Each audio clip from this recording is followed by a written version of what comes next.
आज हम बात करेंगे महाराव शेखाजी के बारे में। वर्तमान शेखावटी क्षेत्र का नामकरण शेखाजी के नाम पर ही हुआ है। शेखाजी महाराणा कुंभा के समकालीन थे। महाराव शेखा का जन्म अमृतसर में 1433 को हुआ था।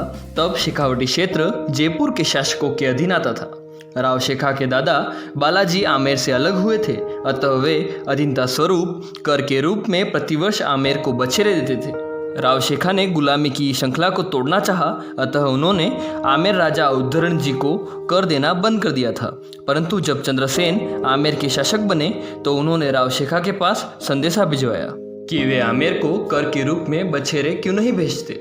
शेखा ने कहा कि मैं अधीनता के प्रतीक चिन्ह को समाप्त कर देना चाहता हूँ और इसी कारण मैंने बछेरे भेजना बंद कर दिया है। केसरी समर में इनका सूचक दोहा इस प्रकार है कि ये प्रधानन अरज यक सुनहु भूप वनराज, न अमरसर राव बिन सकल समापे बाज। इस समाचार को जब चंद्रसेन ने सुना तो वो बड़े क्रोधित हुए। उन्होंने राव शेखा पर चढ़ाई करने की आज्ञा दी।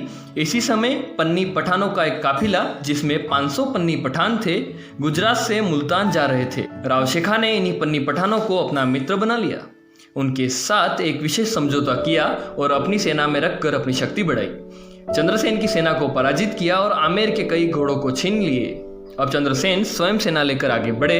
नाण के पास राव शेखा ने चंद्रसेन का मुकाबला किया। राव शेखा ने अपनी सेना के 3 विभाग किए, स्वयं एक विभाग के साथ रहकर कमान संभाले हुए थे।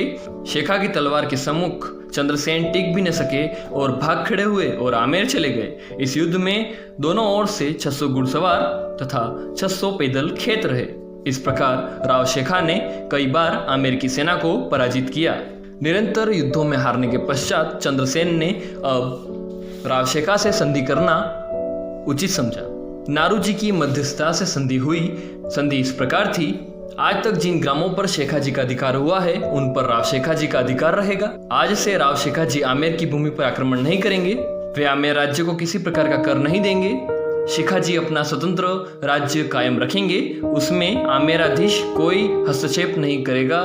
इस संधि को दोनों पक्षों ने स्वीकार किया। संभवतः इसी समय बरवाड़ा पर चंद्रसेन का अधिकार हो गया। इस समय से राव शेखा जी का 360 गांवों पर अधिकार हो चुका था। इस प्रकार राव शेखा जी ने अपना अलग साम्राज्य स्थापित किया।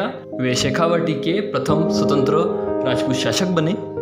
राव शेखा एक निर्भर और वीर नाम, नारी के सम्मान के लिए जान देने वाले राव शेखा जी 532 साल पहले जीण माता के पास घाटवा में गौड़ राजपूतों से लड़ते हुए रलावता में वीरगति को प्राप्त हुए। महाराव शेखा जी की अदम साहस, धार्मिक सौहार्द तथा नारी रक्षा व गौ रक्षा के लिए समर्पित राजस्थान राज्य धरोहर संरक्षण एवं प्रोन्नति प्राधिकरण द्वारा 3 करोड़ 11 लाख की राशि से अमृतसर के शेखागढ़ में महाराव शेखा जी का पेनोरवा निर्माण किया जा रहा है।